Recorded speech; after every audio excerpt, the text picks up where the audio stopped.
ಶಾಮ್ಯಹಂ ಗಂತುಂ, ನಾನು ಗುರುಗಳ ಬಳಿಗೆ ಹೋಗಬೇಕು ಅಂತ ಬಯಸ್ತೇನೆ. ಅವರೆಲ್ಲ ದಿವ್ಯವಾದ ವಿಮಾನಗಳನ್ನು ತೊಟ್ಟು ಎಲ್ಲಿ ಹೋಗಿದ್ದಾರೋ ಅಲ್ಲಿಗೆ ನಾನು ಹೋಗ್ತೇನೆ. ಅವರ ಹತ್ತಿರಕ್ಕೆ ಹೋಗಿ ಮತ್ತೂ ಸೇವೆ ಮಾಡುವ ಬಯಕೆ ನನ್ನದು. ಮುನೀನಾಂ ಆಶ್ರಮೋ ಯೇಷಾಂ ಅಹಂಚ ಪರಿಚಾರಿಣಿ, ಇಲ್ಲಿ ಯಾವ ರೀತಿ ಆ ಮುನಿಗಳಿಗೆ ನಾನು ಸೇವೆಯನ್ನು ಸಲ್ಲಿಸ್ತಾ ಇದ್ನೋ, ಮತಂಗಾದಿ ಋಷಿಗಳಿಗೆ, ಅದೇ ರೀತಿಯಾದ ಸೇವೆಯನ್ನು ಮುಂದೆಯೂ ಕೂಡ ನಾನು ನಡೆಸುವುದಕ್ಕಾಗಿ ಈ ದೇಹದಿಂದ ನಿನ್ನ ದರ್ಶನವಾಗಬೇಕು ಅನ್ನೋ ಅಷ್ಟೇ ಕಾರಣಕ್ಕೆ ಉಳಿದಿದ್ದೆ. ಇನ್ನು ಮುಂದೆ ನನಗೆ ಈ ದೇಹದಲ್ಲಿ ಉಳಿದುಕೊಳ್ಳುವ ಬಯಕೆ ಇಲ್ಲ. ಧರ್ಮಿಷ್ಠಂಚ ವಚಶ್ರುತ್ವ ರಾಘವ ಸಹ ಲಕ್ಷ್ಮಣ ಪ್ರಹರ್ಷಮತುಲಂ ಲೇಭೆ ಆಶ್ಚರ್ಯಮಿತಿ ತತ್ವತಃ. ಧರ್ಮಿಷ್ಠವಾದ ಆಕೆಯ ಮಾತನ್ನು ಕೇಳಿ. ಯಾಕೆಂದರೆ ದೇಹದಲ್ಲಿ ದೇಹವನ್ನು ಯಾವತ್ತೂ ಬಿಡಲಿಕ್ಕೆ ಪರ್ಮಿಷನ್ ಇಲ್ಲ. ಯಾಕೆಂದರೆ ತಂದವರು ನಾವಲ್ಲ, ಅದರಿಂದಾಗಿ ಕೊಡಲಿಕ್ಕೂ ನಮಗೆ ಅಧಿಕಾರ ಇಲ್ಲ, ಬಿಡಲಿಕ್ಕೂ ನಮಗೆ ಅಧಿಕಾರ ಇಲ್ಲ. ಯಾಕೆಂದರೆ ಹೇಗೆ ಬಂದೆವು, ಎಲ್ಲಿಂದ ಬಂದೆವು, ಯಾಕಾಗಿ ಬಂದೆವು, ಇದು ಯಾವುದರ ಬಗ್ಗೆಯೂ ಅರಿವಿಲ್ಲದೆ ಇದ್ದೇವೆ ಅಷ್ಟೇ ಈ ಶರೀರದಲ್ಲಿ.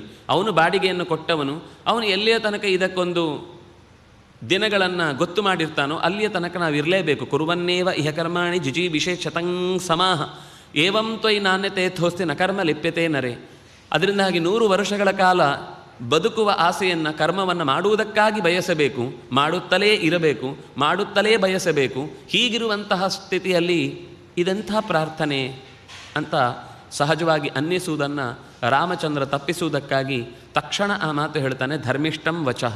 ಅವಳ ಪ್ರಾರ್ಥನೆಯಲ್ಲಿ ಯಾವುದೂ ಕೂಡ ಅದು ದುಡುಕಿನಿಂದಲೋ ಬೇಜಾರಿನಿಂದಲೋ ಅಥವಾ ಕರ್ತವ್ಯದ ಹೊಣೆಗಾರಿಕೆಯಿಂದ ತಪ್ಪಿಸಿಕೊಳ್ಳುವುದಕ್ಕೋ ಯಾವ ಉದ್ದೇಶವೂ ಇಲ್ಲದೆ ಅವಳ ಮಾತಿನಲ್ಲಿ ಸಹಜವಾದ ದೇಹವನ್ನು ಭಗವಂತನಿಗೆ ಒಪ್ಪಿಸುವ, ಆ ಮೂಲಕ ತಾನು ಇಲ್ಲಿಯ ತನಕ ಮಾಡಿದ ಎಲ್ಲ ಕರ್ಮಾಂಗಗಳನ್ನು ನಿವೇದಿಸಿಕೊಳ್ಳುವಂತಹ ರೀತಿಯಲ್ಲಿ ಕೇಳ್ತಾ ಇದ್ದ ಮಾತಿಗಾಗಿ ಭಗವಂತ ಪ್ರಹರ್ಷ ಮತುಲಂ ಲೇಭೆ ಆಶ್ಚರ್ಯಮಿತಿ ತತ್ವತಃ.